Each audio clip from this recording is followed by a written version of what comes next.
This is Bright Star IELTS PTE Institute Basic Course for Spoken English. Today's our first topic is family.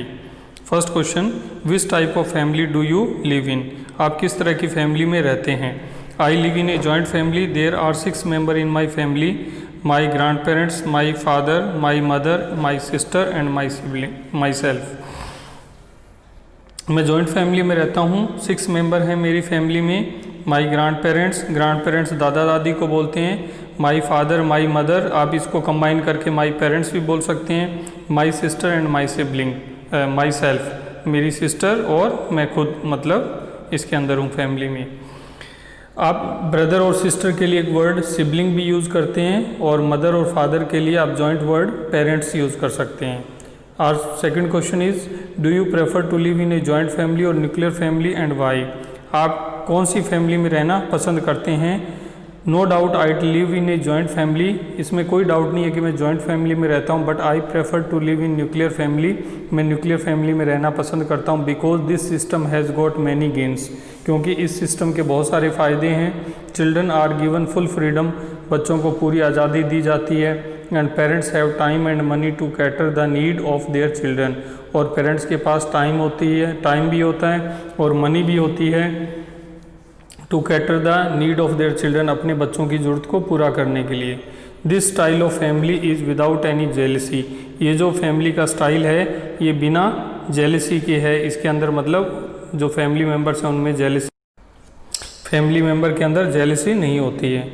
Question number 3, do you have intimate relation with other member of the family? Yes, my parents are very nice. मेरे parents बहुत अच्छे हैं. They give top priority to amicable relation in my family. वो top priority देते हैं. तो priority word को आप लर्न कीजिए. इस वर्ड के अक्सर बच्चे जो स्पेलिंग गलत लिखते हैं जनरली. तो they give top priority to amicable relation in the family. Family के अंदर एमिकेबल रिलेशन, एमिकेबल मतलब मित्रवत रिलेशन को जो है प्रायोरिटी देते हैं, प्राथमिकता देते हैं. They give regards to our grandparents. वो हमारे ग्रैंड पेरेंट्स को सम्मान देते हैं. एंड लव टू अस, और हमें प्यार देते हैं. All the member of the family take meals together and discuss different issues. जो जितने भी परिवार के फैमिली मेंबर हैं वो भोजन साथ में लेते हैं और different issues, whether it is political, religious, social, educational, तो ये सारे जो इशू हैं, फिनेंशियल इश्यूज़, ये सब इश्यूज़ जो है वो डिस्कशन करते हैं. Question number 4, do you think Indian family system is undergoing some changes? Yes indeed. Indeed का मतलब होता है वास्तव में. हाँ, वास्तव में. In the changing time family system is undergoing some changes. बदलते हुए समय के अंदर फैमिली सिस्टम में भी बदलाव हुआ है. The very structure of Indian family has changed. Very का मतलब यहाँ पर वास्तविक है. तो वास्तविक जो स्ट्रक्चर यानी बनावट है इंडियन फैमिली की वो हैज़ चेंज्ड, बदल गई है. हैज़ के साथ वर्ब की थर्ड फॉर्म है. इसका मतलब वो बदल गई है. Nuclear families are becoming very popular. Nuclear family जो है वो बहुत पॉपुलर हो रहे हैं. Parents wish to have either 1 child और एट मोस्ट 2 चिल्ड्रन. पेरेंट्स जो हैं उनकी विश होती है कि उनके एक बच्चा हो या ज़्यादा से ज़्यादा 2 बच्चे हों. बोथ मैन एंड वीमेन, दोनों जो मैन और वीमेन हैं, आर एम्प्लॉई, वो क्या है? एम्प्लॉई हैं, मतलब काम करते हैं. और modern Indian families are getting more liberty and prosperity. जो मॉडर्न इंडियन फैमिलीज है उनके अंदर क्या है? गेटिंग लिबर्टी, लिबर्टी आज़ादी होती है, और प्रोस्पेरिटी मतलब वेल ऑफ होते हैं इकोनॉमिक पर्पज से. तो प्रोस्पेरिटी का मतलब जो है समृद्ध होना. तो जो इंडियन फैमिली सिस्टम है वो क्या कर रही हैं? उनको ज़्यादा लिबर्टी, आज़ादी मिल रही है और साथ में वो समृद्ध भी हो रहे हैं.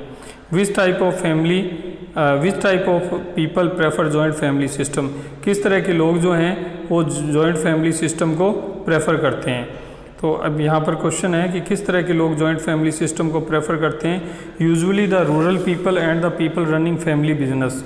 जनरली रूरल मतलब ग्रामीण लोग, और ऐसे लोग जो रनिंग फैमिली बिजनेस, जो अपने पारिवारिक बिजनेस को ही चला रहे हैं, प्रेफर जॉइंट फैमिली सिस्टम, वो जॉइंट फैमिली सिस्टम को प्रेफर करते हैं. These people run the hereditary business and so are in the habit of living under the same roof, carrying on the family business और the profession. तो कहते हैं कि usually the rural people and the people running family business. तो ग्रामीण लोग या वो लोग जो अपने पारिवारिक बिजनेस को आगे चलाते हैं, वो लोग फैमिली यानी जॉइंट फैमिली को प्रेफर करते हैं। These people run the hereditary business, ये लोग अपने वंशानुगत बिजनेस को करते हैं और इसलिए ये are in the habit of living under the same roof, इसलिए ये एक ही छत के नीचे कैरी ऑन का मतलब होता है जारी रखते हुए, फैमिली बिजनेस को जारी रखते हुए एक ही छत के नीचे रहने के आदी होते हैं। What are the advantage and disadvantage of joint family system, joint family system के क्या फ़ायदे और नुकसान हैं।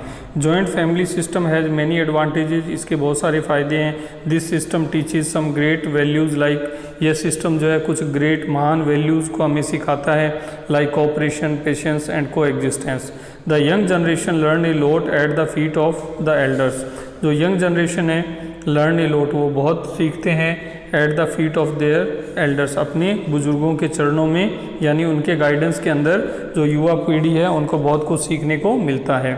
There is sense of security and discipline in these families, इन परिवारों के अंदर सेंस ऑफ सिक्योरिटी, सिक्योरिटी आप समझते हैं सुरक्षा के लिए आता है, डिसिप्लिन अनुशासन के लिए आता है। तो इन परिवारों में जो है वो सुरक्षा की और अनुशासन की भावना का मतलब उसमें होता है, मतलब इन परिवारों में सुरक्षा की भावना होती है और डिसिप्लिन होता है।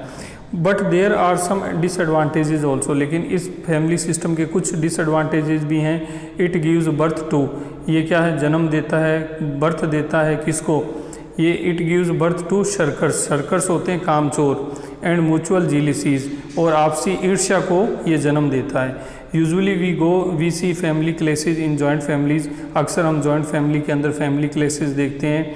The interest of the children are compromised here, यहाँ पर बच्चों के जो इंटरेस्ट है उनके साथ कंप्रोमाइज भी किया जाता है।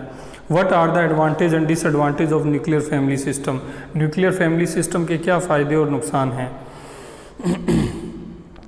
डियर स्टूडेंट, ये एडवांटेज और डिसएडवांटेज के क्वेश्चन होते हैं, तो इसके स्टार्ट करने के लिए आप जो है एक बहुत अच्छा इडियम आप यूज़ कर सकते हैं, जैसे as every coin has two facets, जैसे कि हर सिक्के के दो पहलू होते हैं, लाइक वाइज या सिमिलरली, उसी तरह से joint family system offers advantages as well as disadvantages. तो अगर न्यूक्लियर फैमिली है तो आप बोल सकते हैं nuclear families offer advantages as well as disadvantages. तो अगर क्वेश्चन के अंदर आपको एडवांटेजेस और डिसएडवांटेजेस पूछा है तो आप इसके जो है सिनोनिम यूज़ कर सकते हैं। For example you can use positive as well as negatives, you can use profits losses, you can use merits, demerits, and one more thing, pros as well as cons. These are the words that you can use while describing the question, where we need to explain both the positive and negative side of the topic. In a nuclear family there is full freedom and independence. तो nuclear family के अंदर full freedom होती है, independence होती है। There are the chances of intimate relation among the member के बीच में इंटीमेट चांसेस होते हैं, मतलब उनमें घनिष्ठ संबंध होते हैं, because of their small number, क्योंकि परिवार के अंदर सदस्यों की संख्या कम होती है। Work culture is promoted here, अब कम लोग होने से सभी लोग काम करते हैं। This system is best where the couples are employees, ये सिस्टम वहाँ पर बेस्ट काम करता है जहाँ पर दोनों यानी हस्बैंड वाइफ दोनों जो है जॉब करते हैं। But this system is not flawless, लेकिन यह सिस्टम भी त्रुटिहीन नहीं है, यानी इसके अंदर भी त्रुटियाँ हैं। Children are not given sufficient time by their parents, बच्चों को जो है सफिशिएंट टाइम नहीं दिया जाता उनके पेरेंट्स के द्वारा। There is every risk of their falling in bad company, बुरी संगत में पड़ने का उनको जो है रिस्क होता है। Isolation and lack of security are the main problem in this family system. Isolation एकांकीपन को कहते हैं, लैक ऑफ सिक्योरिटी का मतलब होता है सुरक्षा की भावना की कमी जो है, आर द मेन प्रॉब्लम, ये मुख्य प्रॉब्लम होती है इन दिस फैमिली सिस्टम, इस फैमिली सिस्टम में, क्योंकि कम लोग होते हैं तो उनमें असुरक्षा की भावना रहती है, और आइसोलेशन का मतलब एकांकीपन भी वो फील करते हैं। Do you have intimacy with your father और mother? I am very intimate with my mother, मैं अपनी मदर के साथ बहुत इंटीमेट हूँ। शी नोज़ माई नीड्स, वो मेरी ज़रूरत को जानती हैं। And is ready to help fulfill my main requirements, और वो हमेशा तैयार रहती हैं मेरी ज़रूरत को पूरा करने के लिए। She is very tender, tender का मतलब होता है झुकाव होना, वो उनका झुकाव जो है बहुत ज़्यादा है मेरी तरफ, मतलब वो toward me. No doubt my father also loves me but I am afraid of him. इस बात में कोई शक नहीं है कि मेरे पिताजी मुझसे प्यार करते हैं लेकिन मुझे उनसे डर लगता है। Do you have your own room in your house? Dear student, ये जो वर्ड है OWN जनरली हम इसको मिस प्रोनाउंस करते हैं, इसका जो प्रोनाउंसिएशन वो गलत बोलते हैं, हम इसको प्रोनाउंसिएशन गलत यूज़ करते हैं। Actually there is OWN on. तो do you have your own room in your house? Yes I have my own room in on the first floor. First floor के ऊपर मेरा अपना खुद का कमरा है। My parents gave me this separate room when I was in 10th class. मेरे parents ने मुझे सेपरेट रूम दिया था जब मैं 10th क्लास में था। In this room I am not disturbed by any buddy in my studies. इस रूम के अंदर मैं किसी भी व्यक्ति के द्वारा डिस्टर्ब नहीं होता हूँ। I have got all the facilities which a student can dream of. इसके अंदर वो सारी सुविधाएँ हैं जो एक स्टूडेंट जो है सोच सकता है कि उसके पास होने चाहिए। What have you got in your personal room? आपके पर्सनल रूम में क्या है? I have my own computer, a library, a study table in my room. मेरे रूम के अंदर एक कंप्यूटर है, लाइब्रेरी है, स्टडी टेबल है। It is painted according to my own choice. इसको मैंने अपने चॉइस से कलर करवाया है। It is fully airy and ventilated. Airy मतलब हवादार है और वेंटिलेटेड इसमें रोशनी भी खूब आती है, प्रकाश भी खूब रहता है। Next question, do you spend your weekends with your family? क्या आप अपने वीकेंड्स अपनी फैमिली के साथ स्पेंड करते हैं? Yes I love to spend my weekends with my parents. मैं अपने पेरेंट्स के साथ वीकेंड स्पेंड करता हूँ। My parents make a planning beforehand. मेरे पेरेंट्स जो है जैसे वीकेंड्स आता है तो उससे पहले प्लानिंग कर लेते हैं कि अपने को जो है क्या करना है, किस जगह जाना है। And we go to certain place of amusement on these weekends. और हम इन वीकेंड्स के ऊपर सर्टेन प्लेस ऑफ अम्यूज़मेंट का मतलब है जो निश्चित स्थान है मनोरंजन के सिटी में या सिटी के बाहर जो प्लेस अवेलेबल हैं, तो हम उन प्लेस को डिसाइड करते हैं और फिर वहाँ पर अम्यूज़मेंट के लिए जाते हैं, मनोरंजन के लिए जाते हैं। What have you learn from your grand parents? आपने अपने ग्रैंड पेरेंट्स से क्या सीखा है? I have very warm relation with my grand parents. मेरे अपने ग्रैंड पेरेंट्स के साथ बहुत अच्छे संबंध हैं, वार्म रिलेशन है। I use to sleep. Dear student, use to जो है एक स्ट्रक्चर है जिसको हम पास्ट की हैबिट को डिस्क्राइब करते हैं यूज़ टू को यूज़ करके। I use to sleep with them. मैं उनके साथ सोया करता था up to my 9th standard, जब मैं 9th स्टैंडर्ड में था। I have learn great values like patience, devotion, commitment and religious faith from them. I have learn great values. मैंने बहुत महान गुण सीखे हैं, लाइक पेशेंस, धैर्य रखना, डिवोशन, कमिटमेंट, वचन निभाना, एंड रिलीजियस फेथ, धर्म में विश्वास करना, फ्रॉम देम, उनसे। Did your family face any crisis? क्या आपके परिवार ने कभी कोई संकट महसूस किया और किया तो कब किया? आई स्टिल रिमेंबर, मुझे आज भी याद है, that when I was in my 5th standard, जब मैं 5th स्टैंडर्ड में था, my father met with a serious accident. मेरे पिताजी का एक सीरियस मतलब एक्सीडेंट हो गया था। एंड वो शिफ्टेड टू ए हॉस्पिटल, और उन्हें हॉस्पिटल में शिफ्ट किया गया था। At that time my mother was not doing any job. मेरी माँ जो है कोई जॉब नहीं कर रही थी। That was a crisis in my family. तो ये मेरे परिवार में संकट था। How did your family tackle this crisis? आपके फैमिली ने इस क्राइसिस को कैसे टैकल किया, मतलब इसको कैसे सॉल्व किया? My grand parents stood like a rock with us. मेरे जो ग्रैंड पेरेंट्स हैं वो एक चट्टान की तरह हमारे साथ खड़े रहे थे। My grand mother remained in the hospital looking after my father. मेरी ग्रैंड मदर जो है वो हॉस्पिटल में रही थी मेरे पापा की देखभाल करते हुए। वेयर एज, जबकि माई ग्रैंड फादर टुक, यानी मेरे जो दादी जी थे वो हॉस्पिटल में रुके, पापा की देखभाल की, जबकि मेरे जो ग्रैंड फादर हैं took charge of the domestic chores, और उन्होंने घर के जो काम थे उनको संभाला। The next question is who takes important decision in your family? आपकी फैमिली में इंपॉर्टेंट डिसीजन कौन लेता है? My parents discuss important issues with my grandparents. यानी मेरे जो मम्मी पापा हैं वो जो इम्पोर्टेंट इश्यूज़ हैं वो मेरे दादा दादी के साथ डिस्कशन करते हैं। दे सिट टुगेदर, वो साथ बैठते हैं। And arrive at some decision, और फिर किसी निर्णय पर पहुंचते हैं आफ्टर प्रॉपर डिस्कशन के बाद। Which member of family you resemble? आप परिवार के किस व्यक्ति से रिजेंबल करते हैं? रिजेंबल का मतलब होता है शक्ल सूरत मिलना, सिद्धांत मिलना। तो ज़्यादा इसमें रिजेंबल बॉडी स्ट्रक्चर के लिए आता है facial structure. I think I resemble my father, मैं सोचता हूँ कि मैं अपने पिताजी से मिलता हूँ। No doubt some differences of face structure are there, face structure के अंदर कुछ डिफरेंसेज है, but my eyes, nose and the pitch of the voice resemble those of my father, लेकिन मेरा जो नाक है एंड पिच ऑफ वॉइस, मेरी जो आवाज़ है उसकी जो पिच है, रिजेंबल मतलब मिलती है दो जो मेरी माई फादर, यानी मेरी जो नाक की बनावट है वो मेरे पिताजी के नाक से और मेरी जो आवाज़ है वो मेरी पिताजी की आवाज़ से मिलती है, इसलिए वर्ड दोज ऑफ को यूज़ किया गया है। तो डियर स्टूडेंट, ये आपका फर्स्ट टॉपिक है। Dear student, second topic is home. What are your ideas toward home, home के बारे में आपका क्या विचार है। वैसे इसके अंदर हम होम की डेफिनेशन दे सकते हैं, लेकिन जो आंसर लिखा हुआ है इसमें ये क्वेश्चन ज़्यादा फिट बैठता है, डिस्क्राइब योर होम, यानी अपने घर को डिस्क्राइब कीजिए। तो I am very proud of my home, मुझे अपने घर पे गर्व है।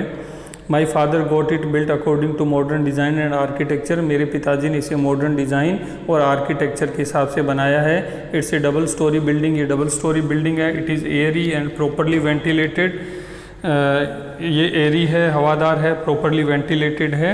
It has all the basic amenities of life, इसके अंदर जीवन की सारी सुविधाएं जो हैं वो मौजूद है। Do you have any kitchen garden in your house, क्या आपके घर में एक किचन गार्डन है कोई। Yes there is a small kitchen garden in my house, मेरे घर में एक छोटा सा किचन गार्डन है। वी हैव प्लांटेड, कोई भी काम जो हमने किया है अभी अभी रिसेंटली किया है तो हैज़ ए प्लस वर्ब की थर्ड फॉर्म लगाते हैं। We have planted vegetables and other plants in this garden, इस गार्डन में हमने जो हैं वेजिटेबल्स और दूसरे प्लांट्स जो हैं वो लगाए हैं। We sit in the garden in the evening, हम शाम को इस गार्डन में बैठते हैं। You can also add some lines like in the morning I take exercise over there and in during weekends I also do some work to improve my kitchen garden for the maintenance of my kitchen garden like. Is there any thing special in your house, क्या आपके घर में कुछ चीज़ें special हैं। Yes there are so many things special about my house, मेरे house के बारे में बहुत सारी चीज़ें स्पेशल हैं। First, it is situated in the heart of city, heart of city means in the middle of city, तो ये सिटी के बीचों बीच स्थित है। Secondly, its architecture is the latest one, इसका जो डिज़ाइन है वो बिल्कुल मॉडर्न है। Rooms are big and cosy, rooms जो हैं बड़े हैं, आरामदायक हैं। Whenever any party function take place, जब भी कोई पार्टी फंक्शन होता है we can easily hold it in our home, तो हम आराम से कोई भी पार्टी फंक्शन होता है तो हमारा घर इतना बड़ा है कि हम आराम से छोटे मोटे फंक्शन घर में ही ऑर्गेनाइज कर सकते हैं। Is housing problem a major problem in your country, why. Yes, housing problem is a major problem, ये एक बहुत बड़ी प्रॉब्लम है। Population problem in our country has given rise to this problem, जो पॉपुलेशन प्रॉब्लम है उसने इस समस्या को जन्म दिया है। Secondly, horizontal style of construction has swallowed much of the land, दूसरा जो है हॉरिजेंटल स्टाइल है कंस्ट्रक्शन करने का, उसने भी ज़्यादातर ज़मीन को निगल लिया है। Generally in metropolitan cities we see that people construct home according to not in horizontal way, they construct home in vertical way. In this way they can make many houses at the same place of land. तो metropolitan cities के अंदर हम क्या देखते हैं कि लोग जो है वर्टिकल स्टाइल में घर बनाते हैं, यानी घर के ऊपर घर ऐसे बनाते हैं और एक छोटे से ज़मीन के टुकड़े में बहुत सारी फैमिली जो है एडजस्ट हो जाती है। The next question 5, should the government do something to solve the housing problem, कि गवर्नमेंट को क्या करना चाहिए कि हाउसिंग प्रॉब्लम को सॉल्व करने के लिए। Yes, the government should solve this problem, government को इस प्रॉब्लम को सॉल्व करना चाहिए।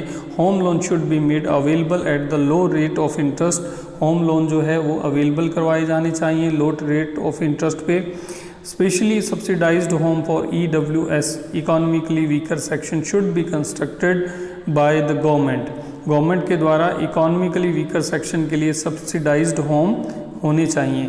Subsidised means if A home cost ₹2 lakh और 3 लाख, गवर्नमेंट को should charge half from the people and a lot them. जैसे 3 लाख रुपए का मकान बना तो गवर्नमेंट को आधे पैसे उनसे लेने चाहिए और उनको अलॉट कर देना चाहिए। Vertical construction should be promoted so that so many families can be adjusted at the same piece of land.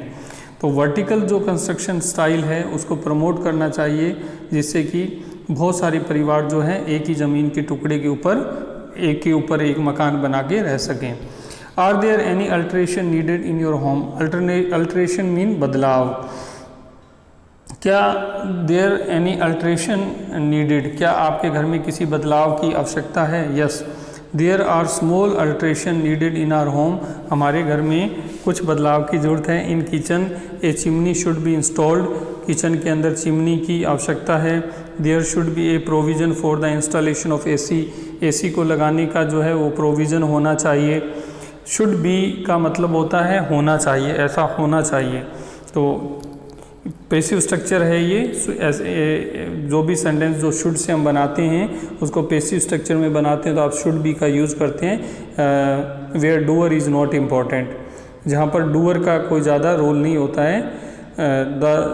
There should be a provision for installation of AC in my parents bedroom, मेरे parents के bedroom में AC installation का option होना चाहिए। The kitchen garden need more space than allotted now, और जो kitchen garden है वो अभी छोटा है तो उसके लिए भी थोड़ी सी जगह ज़्यादा होनी चाहिए। How far other facilities are from your home, आपके घर से दूसरी सुविधाएं कितनी दूर हैं? My house is situated in the heart of city, मेरा जो घर है वो शहर के अंदर सिचुएटेड है। हार्ट ऑफ सिटी बीच में, शहर के बिल्कुल बीच में सिचुएटेड है। So such facilities as railway station, bus stand, hospital, school, college, banks and other market are at stone throw from my house, तो जो जितनी भी बेसिक फैसिलिटीज़ हैं ये सब जो हैं मेरे घर से बहुत नज़दीक स्थित हैं। Dear student, you can see a important phrase used in this question, stone throw. Stone throw ये एक आपकी फ्रेज़ है जिसको यूज़ करते हैं हम नज़दीक डिस्टेंस बताने के लिए। स्टोन थ्रो का मतलब हम जितनी दूर पत्थर फेंकते हैं तो हम पत्थर को ज़्यादा बहुत दूर नहीं फेंक सकते हैं, तो इसका मतलब यही होता है कि जो बाकी फैसिलिटीज़ हैं वो मेरे घर से ज़्यादा दूर नहीं हैं। तो इस तरीके से आप इसको डिस्क्राइब कर सकते हैं। Dear student, our third topic is locality. In which area और locality do you live? I live in a post colony, मैं एक पोस्ट कॉलोनी में रहता हूँ। The name of which is, आप इसका कोई भी नेम डिसाइड कर सकते हैं। The name of which is Indira colony, name of which is Sardar Vallabh Bhai Patel colony, name of which is Azad colony. You can decide name according to your choice, आप अपनी choice के अकॉर्डिंग कोई भी नेम डिसाइड कर सकते हैं। It is very beautiful place having all the facilities of life, ये बहुत ही सुंदर मतलब प्लेस है। Having all the facilities of life, इसमें जीवन की सारी सुविधाएं जो हैं वो मौजूद हैं। Which type of people live in your locality और एरिया, किस तरह के लोग जो हैं आपकी लोकेलिटी या आपके एरिया में रहते हैं, किस तरह के लोग रहते हैं। Dear student, there is beautiful mixture of people in my area, मेरे एरिया के अंदर रहने वाले लोग जो हैं उनका ब्यूटीफुल मिक्सचर है, मतलब अलग अलग तरह के लोग हैं। तो they belong to different religion, वे अलग रिलीजन से, कास्ट से, and they follow different occupation, और उनका व्यवसाय भी अलग है। They belong to different religion, वे अलग धर्म से, अलग जाति से और अलग व्यवसाय से जुड़े हुए लोग हैं। Some of them are business person, कुछ लोग बिजनेस पर्सन हैं। सम आर एम्प्लॉयज़, कुछ एम्प्लॉयज़ हैं, नौकरी करते हैं। Some are self employed people, यानी कुछ लोगों का अपना खुद का कारोबार है। How do the people in your locality live, आपकी लोकेलिटी में लोग कैसे रहते हैं? My locality present the best example of social living, मेरी जो लोकेलिटी है वो बेस्ट एग्जाम्पल मतलब शो करती है सोशल लिविंग का, यानी यहाँ पर सोशल लिविंग का जो एग्जाम्पल है वो जो है बेस्ट एग्जाम्पल है। The people are quite loving and considerate, लोग जो हैं बहुत प्यारे हैं, और कंसिडरेट एक वर्ड है जिसका मतलब होता है समझदार। लोग जो हैं बहुत प्यारे हैं, समझदार हैं। If somebody faces any problem just as sudden element और ट्रेजिडी, अगर कोई व्यक्ति अचानक किसी एलिमेंट मीन डिजीज़, बीमारी की वजह से, और ट्रेजिडी कोई दुर्घटना की वजह से अगर किसी व्यक्ति को कोई परेशानी होती है, the people of my locality are the first to reach and help the affected people. तो मेरे एरिया के लोग सबसे पहले वहाँ पहुँचते हैं और उनकी मदद करते हैं। It is very secure to live in this locality. इस लोकेलिटी में रहना भी बड़ा सुरक्षित है। There is an exemplary communal harmony in my locality. मेरी लोकेलिटी में जो एग्जाम्पलरी मतलब अनुकरण योग्य कम्युनल हारमनी, कम्युनल हारमनी का मतलब होता है सांप्रदायिक सद्भाव। तो यहाँ का जो सांप्रदायिक सद्भाव है वो अनुकरण करने योग्य है। Has your area witnessed any change over the years? क्या आपके एरिया में पिछले कुछ सालों में बदलाव हुआ है? Our area is not untouched by changes? मेरा एरिया जो है वो भी परिवर्तनों से अछूता नहीं रहा है। A beautiful park has been developed, एक ब्यूटीफुल पार्क को डेवलप किया गया है। Roads have been widened, road को चौड़ा किया गया है। Encroachment have been removed, encroachment को हटा दिया गया है। Old houses have given way to beautiful and luxurious houses, पुराने जो घर हैं उनकी जगह पर ब्यूटीफुल और लग्जरियस घर बन गए हैं। Small shops have been replaced by shopping complexes, और जो स्मॉल शॉप्स थी वो भी शॉपिंग कम्प्लेक्सेस से रिप्लेस हो गई है। Many departmental stores have been open, बहुत सारे जो डिपार्टमेंटल स्टोर हैं वो इस्टेब्लिश किए हैं to cater the daily need of the increasing number of residents. Residents निवासी होते हैं तो उस एरिया में रहने वाले लोगों की संख्या जो लगातार बढ़ रही है, तो उनकी आवश्यकताओं की पूर्ति के लिए बहुत सारे डिपार्टमेंटल स्टोर भी वहाँ पर खुले हैं। Are transportation facilities available in your area? क्या आपके एरिया में ट्रांसपोर्टेशन फैसिलिटीज़ अवेलेबल है? Answer, my locality is connected with other areas through buses. मेरी जो लोकेलिटी है वो दूसरे एरिया से बसेस के थ्रू, ऑटो रिक्शाज के through and other means of transportation, दूसरे जो यातायात के साधन हैं उनके द्वारा मेरा एरिया जो है दूसरे एरिया से जुड़ा हुआ है। No doubt people have their own personal vehicles, personal cars. इस बात में कोई डाउट नहीं है कि लोगों के जो हैं अपनी पर्सनल कार हैं। जैसे पर्सनल जो मीन्स ऑफ ट्रांसपोर्ट होते हैं तो आप उसको व्हीकल बोलते हैं। एक्चुअल में this is wrong pronunciation, the correct pronunciation is vehicle, vehicle. The correct pronunciation is vehicle, not vehicle. It's vehicle. A personal car, but even then the city cabs are very popular and cheap. फिर भी city cabs जो हैं बहुत popular हैं और cheap हैं। Are health facilities easily available here? क्या यहाँ पर हेल्थ फैसिलिटीज जो है ईजीली अवेलेबल है? Yes, since this locality is at the centre of the city. जैसा कि मैंने बताया कि मेरी जो लोकेलिटी है वो सेंटर ऑफ द सिटी यानी शहर के बिल्कुल बीचों बीच स्थित है। तो इससे क्या है, there are so many hospitals and clinics near it. तो इसलिए इसके पास में बहुत सारे हॉस्पिटल और क्लिनिक्स वहाँ पर हैं। बहुत सारे हॉस्पिटल और क्लिनिक्स इस वजह से वहाँ पर जो हैं वो हैं। तो अब नेक्स्ट आगे क्या है, people can easily reach a hospital in case of emergency. लोग आराम से कोई भी इमरजेंसी के केस के अंदर लोग आराम से जो है हॉस्पिटल पहुंच जाते हैं। What is the age composition in your locality? आपकी लोकेलिटी के अंदर एज कंपोजिशन क्या है? एज कंपोजिशन मीन किस किस उम्र के लोग जो हैं आपके एरिया के अंदर रहते हैं। तो in my locality only some senior citizens are there. इसके अंदर कुछ सीनियर सिटीजन हैं, उनकी संख्या कम है। Majority of people are the middle age people. ज़्यादातर लोग जो हैं मिडल एज पीपल हैं। Doing job and other profession, जो कोई जॉब करते हैं या कोई व्यवसाय करते हैं। The youngsters come at number second number. जो युवा लोग हैं उन वर्किंग पीपल हैं उनकी संख्या सेकंड नंबर पे आती है। They pursue there education. Youngsters का मतलब बच्चों के लिए आप जनरली यूज़ करते हैं, तो वो मतलब सेकंड नंबर पे आते हैं और वो अपनी पढ़ाई करते हैं। मिडल एज पीपल जो हैं वो मतलब जॉबर लोग हो गए। वर्किंग पॉपुलेशन को आप मिडल एज पीपल कह सकते हैं। What are the education facilities available? Education की क्या फैसिलिटीज़ अवेलेबल है आपके एरिया में? There are many privately manage school near our colony. हमारी कॉलोनी में बहुत सारे प्राइवेटली मैनेज स्कूल हैं। There is a government school also, एक गवर्नमेंट स्कूल भी है। College is also not far off from my area. मेरे एरिया से कॉलेज भी ज़्यादा दूर नहीं है। Any problem faced by your locality? आपकी लोकेलिटी के द्वारा कोई प्रॉब्लम जो फेस की जाती है। Describe the some of the problems that you feel that the people of your locality generally face. Answer is though my locality is very neat and clean, हालांकि मेरी जो लोकेलिटी है बहुत नीट एंड क्लीन है, yet there are some problem, फिर भी यहाँ पर कुछ समस्याएं हैं।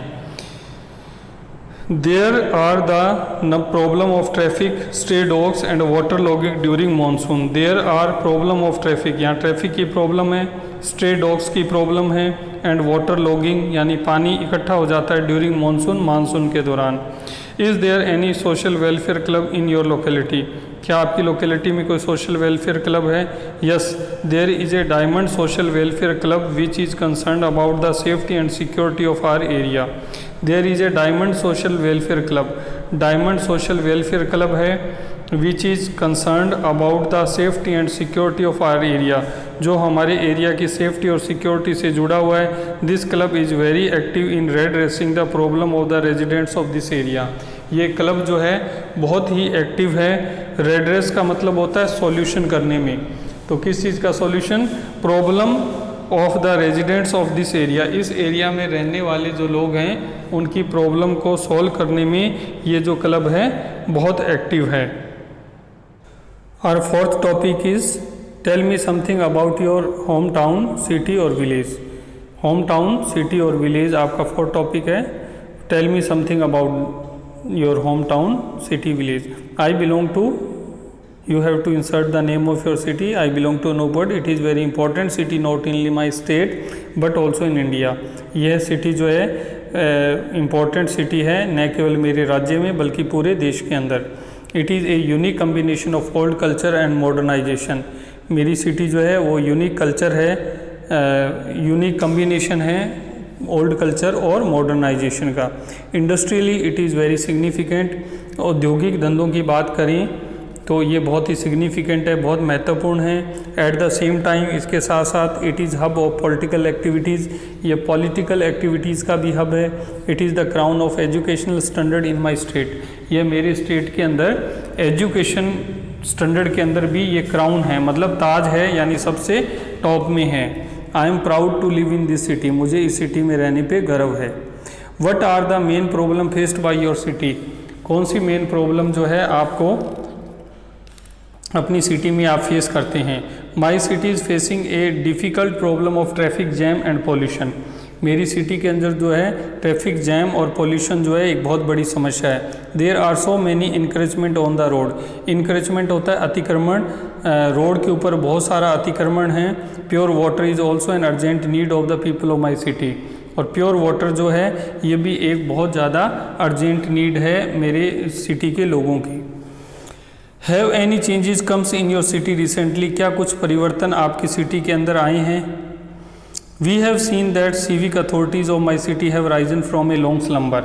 हमने देखा है कि जो सिविक अथॉरिटी है, यानी जैसे विलेज होते हैं तो वहाँ पर पंचायत होती है, सिटी होती है स्मॉल सिटी तो उसमें नगर पालिका वगैरह होती है, तो उनको हम सिविक अथॉरिटी बोलते हैं। तो हमने देखा है कि जो सिविक अथॉरिटीज़ है मेरी सिटी की हैव राइजन, वो जाग गए हैं फ्रॉम ए लॉन्ग स्लम्बर, एक गहरी नींद से। यानी पहले वो बिल्कुल ध्यान नहीं देते थे, सोए हुए थे, लेकिन अभी कुछ सालों में वो जाग गए हैं। Now they have started removing encroachment, अब उन्होंने इंक्रेचमेंट जो है रिमूव करना शुरू किया है। एंड वाइडनिंग द रोड, और सड़कों को चौड़ा करना शुरू किया है। Public park have been developed and beautified, public park को जो है वो डेवलप किया गया है, ब्यूटीफाइड किया गया है। New concept of houses and shopping centre have given a new face lift to my city. New concept of houses, नए तरह के जो घर बन रहे हैं यानी मॉडर्न डिज़ाइन और आर्किटेक्चर के अकॉर्डिंग, और शॉपिंग सेंटर जो बन रहे हैं have given a new face, उन्होंने एक नया चेहरा यानी नई लुक दी है to my city, face lift दिया है मेरी सिटी को। Are there any historical place और मोनूमेंट्स, क्या आपकी सिटी के अंदर कुछ हिस्टोरिकल प्लेस और मोनूमेंट्स हैं? यस, देयर आर 1 और 2 टेम्पल्स, एक और 2 मंदिर हैं which date back to the 6th century, जो 6ठी शताब्दी के बने हुए हैं, 6th सेंचुरी के बने हुए हैं। And there is a fort which belong to Mughal empire, और यहाँ पर एक किला भी है जो है मुगल एम्पायर से बिलोंग करता है। Describe the main festival celebrated in your country, आपकी कंट्री के अंदर जो मेन फेस्टिवल सेलिब्रेट होते हैं उनको डिस्क्राइब कीजिए। The people celebrate Diwali, Dussehra, Lohri, Eid, Christmas and new year, ये फेस्टिवल जो हैं लोग सेलिब्रेट करते हैं। Do you want any improvement in your city? क्या आप अपनी सिटी में किसी तरह का इम्प्रूवमेंट चाहते हैं? According to me a fly should be constructed to make traffic smooth and risk free. एक फ्लाई ओवर जो है वो बनाए जाने चाहिए, फ्लाई ओवर्स जो हैं वो बनाए जाने चाहिए to make the traffic smooth and risk free. Traffic को रिस्क फ्री और स्मूथ बनाने के लिए जो है फ्लाई ओवर्स बनाए जाने चाहिए। ये स्ट्रक्चर जो है आप बड़े ध्यान से देखिए, इसके अंदर डूअर इम्पॉर्टेंट नहीं है, यानी कौन फ्लाई ओवर बनाए तो इसके बारे में कोई बात नहीं हुई है, लेकिन क्या बताता है ये सेंटेंस कि ऐसी फैसिलिटी होनी चाहिए, ऐसा किया जाना चाहिए। तो जब भी ऐसा सेंस हो कि काम ऐसा होना चाहिए बट डूअर कोई वैल्यू नहीं रखता है तो वहाँ पर आप पैसिव स्ट्रक्चर का यूज़ करते हैं, तो शुड बी का यूज़ करते हैं। Pure water should be supplied, pure water supply किया जाना चाहिए। And the industry should be shifted out of the city, और जो इंडस्ट्रीज हैं उनको शहर के बाहर जो है वो शिफ्ट करना चाहिए। इज म्यूनसिपल कॉरपोरेशन और council working well in your city? क्या आपकी सिटी के अंदर म्यूनसिपल कॉरपोरेशन जो है वो प्रॉपरली काम करता है? द म्यूनसिपल कॉरपोरेशन और council of my city is performing its duty to solve only the current problem. ये केवल करंट प्रॉब्लम जो वर्तमान में हमें समस्या है उसको सॉल्व करने के लिए काम करता है, but it lacks a vision to face and solve the problem to be faced in the future. लेकिन भविष्य में आने वाली जो समस्याएं हैं उन समस्याओं को समाधान करने में और उन समस्याओं का सामना करने में इस यानी उस दूरदृष्टि की जो है इसमें अभी कमी है। यानी वर्तमान समस्याओं को तो ये सॉल्व कर लेता है, लेकिन भविष्य में आने वाली समस्याओं को ध्यान में रख कर के ये काम नहीं करते हैं। Our fifth topic is friends. What are your ideas about friendship? Friendship के बारे में आपके क्या आइडियाज़ हैं? Friendship is one of the best gift showered by God on human being. Life seems to be impossible without good friends. Friendship जो है वो एक बहुत अच्छा उपहार है परमात्मा के द्वारा इंसान को दिया हुआ। Life seems to be impossible without good friends. जीवन जो है अच्छे दोस्तों के बिना असंभव सा लगता है। How many friends do you have? आपके कितने फ्रेंड्स हैं? आई don't believe in great number of friends. मैं ज़्यादा दोस्तों की संख्या में बिलीव नहीं करती हूँ या नहीं करता हूँ। तो आई don't believe in great number of friends, मैं ज़्यादा दोस्तों की संख्या में बिलीव नहीं करता हूँ। I have only a few friends, मेरे केवल कुछ एक दोस्त हैं। Who are sincere to me, जो मेरे प्रति सिंसियर हैं। I can rely on them, मैं उन पे भरोसा कर सकता हूँ। And they can trust me, और वो मुझ पे विश्वास कर सकते हैं। What is the role of friends in our life? हमारे जीवन में फ्रेंड्स का क्या रोल है? True friends are guide and philosopher. सच्चे दोस्त जो होते हैं वो हमारे गाइड होते हैं, फिलोसफर होते हैं। Lucky are those people who have true friends. भाग्यशाली हैं वो लोग जिनके सच्चे दोस्त हैं। A true friend never over praises you. एक जो सच्चा दोस्त होता है वो ना तो आपकी ज़्यादा प्रशंसा करता है और ना ही आपकी बिना मतलब जो है आपको अननेसेसरी क्रिटिसाइज और डिप्रेस यू। ना ही वो बिना मतलब आपकी आलोचना करता है, ना ही बिना मतलब प्रशंसा करता है, ना ही आलोचना करता है। A true friend is just like a rock. एक सच्चा दोस्त जो है वो एक चट्टान की तरह होता है। Who is ready to help you to face the storm of life, जो हमेशा तैयार रहता है आपका मदद करता है आपकी जीवन में जो संकट आते हैं उनका सामना करने के लिए। How do you spend your time with your friends? आप अपने दोस्तों के साथ कैसे टाइम स्पेंड करते हैं? There is a common understanding among us, हमारे बीच में एक कॉमन अंडरस्टैंडिंग है among all friends to devote maximum time to studies. हम अपना ज़्यादातर समय जो है पढ़ाई को देते हैं। When we are really exhausted, जब हम थक जाते हैं, we go to the house of one common friend, तो हम एक कॉमन फ्रेंड के घर जाते हैं और पब्लिक प्लेस पर जाते हैं, लाइक ए पार्क, जैसे पार्क होता है, and spend some time there, और वहाँ पर कुछ टाइम स्पेंड करते हैं। Do you easily make friends with others? क्या आप आसानी से दूसरों के दोस्त बनते हैं? No, I am not very quick in making friends with others. मैं दूसरों को दोस्त बनाने में इतनी जल्दबाजी नहीं करता हूँ। Firstly I observe a person for some time, सबसे पहले मैं उस व्यक्ति को कुछ देर ऑब्जर्व करता हूँ। And if that person comes up to my expectation, अगर वो व्यक्ति मेरी एक्सपेक्टेशन के अकॉर्डिंग होता है, only then I go ahead, तभी मैं आगे बढ़ता हूँ। Mere hand shaking according to me is not friendship. केवल हैंड शेकिंग जो है वो मेरे हिसाब से फ्रेंडशिप नहीं है। What should be according to you the qualities in a good friend? क्या चीज़ें जो हैं अकॉर्डिंग टू यू, आपके हिसाब से क्वालिटीज़ होनी चाहिए, क्या क्वालिटीज़ एक अच्छे दोस्त में होनी चाहिए। According to me a good friend should have sincerity, एक अच्छे दोस्त के अंदर सिंसियरिटी होनी चाहिए, कोऑपरेशन होना चाहिए एंड अंडरस्टैंडिंग होनी चाहिए। He or she should encourage the other friends, he or she should encourage करना चाहिए अदर फ्रेंड्स, दूसरे दोस्तों को, एंड नॉट फील इनवाइस, और उन्हें जो है इनवाइस मतलब ईर्ष्या फील नहीं करनी चाहिए ऑफ अदर फ्रेंड्स प्रोग्रेस, दूसरे दोस्तों की प्रोग्रेस से। A true friend should give true and valuable guidance, एक सच्चे दोस्त को जो है ट्रू और वैल्यूबल गाइडेंस देनी चाहिए। Are you thankful to your friends for anything, क्या आप थैंकफुल मतलब ऋणी हैं अपने दोस्त का किसी चीज़ के लिए, यानी आप क्या आप एहसान मानते हैं अपने दोस्त का ऐसे किसी चीज़ के लिए जो उसने आपके लिए किया हो। यस लास्ट ईयर, पिछले साल, आई स्टिल रिमेंबर, मुझे याद है, near the examination I was not copying well with the pressure of studies, मैं स्टडीज़ के तनाव के साथ अपने आप को एडजस्टमेंट नहीं कर पा रहा था। I was depressed but my friend, मैं डिप्रेस्ड हो गया था लेकिन मेरा दोस्त, नाम कोई भी आप ले सकते हैं, केम टू माई रेस्क्यू, वो मेरे बचाव के लिए आया। My friends gave me moral boosting, उसने मुझे जो है मेरे मनोबल को बढ़ाया। With the result I got 85% marks in exam, और उसका परिणाम ये हुआ कि मेरे 85% मार्क्स आए। I owe this success to my friends, मैं अपनी सफलता का श्रेय अपने दोस्त को देता हूँ, इस सफलता का श्रेय अपने दोस्त को देता हूँ। In case of misunderstanding, what do you do? Misunderstanding are natural to come in our day-to-day dealings. Whenever any misunderstanding develop in our friendly circle, one common friend never loses the opportunity and bring about reconciliation between the estranged friends. कहते हैं कि misunderstanding are natural, ये प्राकृतिक चीज़ है, to come in our day to day dealing, जो हमारे रोज़मर्रा के जीवन में आ जाती है।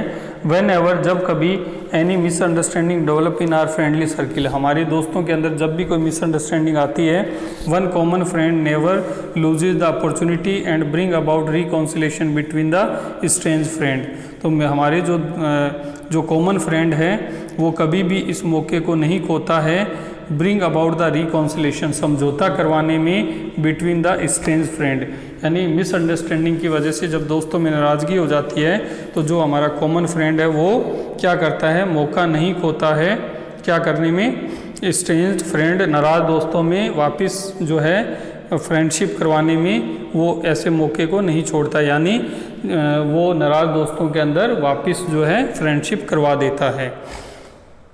According to you what is risky among friends, आपके हिसाब से दोस्तों में क्या चीज़ रिस्की है, फ्रेंड्स के अंदर क्या चीज़ रिस्की है। According to me misunderstanding between the two friends, मेरे हिसाब से जो मिसअंडरस्टैंडिंग होती है बिटवीन टू फ्रेंड्स, दो दोस्तों के बीच में, prove to be very risky, वो बहुत रिस्की होती है। Even expectation pose a threat to friendship, और जो हम उम्मीदें पाल लेते हैं ये सबसे बड़ा खतरा होता है, सबसे बड़ा नुकसान पहुंचाता है फ्रेंडशिप को। Everybody should keep in mind that every other person has his और हर लिमिटेशन, हमें हर व्यक्ति को ये ध्यान रखना चाहिए कि जिससे हम उम्मीद पाल रहे हैं उस व्यक्ति की भी अपनी कुछ जो है लिमिटेशंस हैं, सीमाएं हैं। Expectations spoil the warmth of the relationship, जो एक्सपेक्टेशंस होती हैं ये हमारे जीवन की जो वारंथ होती है, रिलेशन के अंदर जो गर्माहट होती है उसको ख़त्म कर देती है। Do you like to go on outing with your friends और फैमिली मेम्बर्स, क्या आप आउटिंग पे अपने दोस्तों के साथ जाना पसंद करेंगे या फैमिली मेम्बर्स के साथ। It depends on the situation, ये सिचुएशन पे डिपेंड करता है। If it is a family program, अगर ये फैमिली प्रोग्राम है, it is needless to invite all the friends, तो सभी दोस्तों को इन्वाइट करना ज़रूरी नहीं है। But if it is a program made by friends, अगर ये दोस्तों के द्वारा बनाया हुआ प्रोग्राम है, I would like to go with my friends, तो मैं अपने दोस्तों के साथ जाना पसंद करूँगा या करूँगी। Do you think friendship changes with time, I don't believe so, मैं ऐसा विश्वास नहीं करता।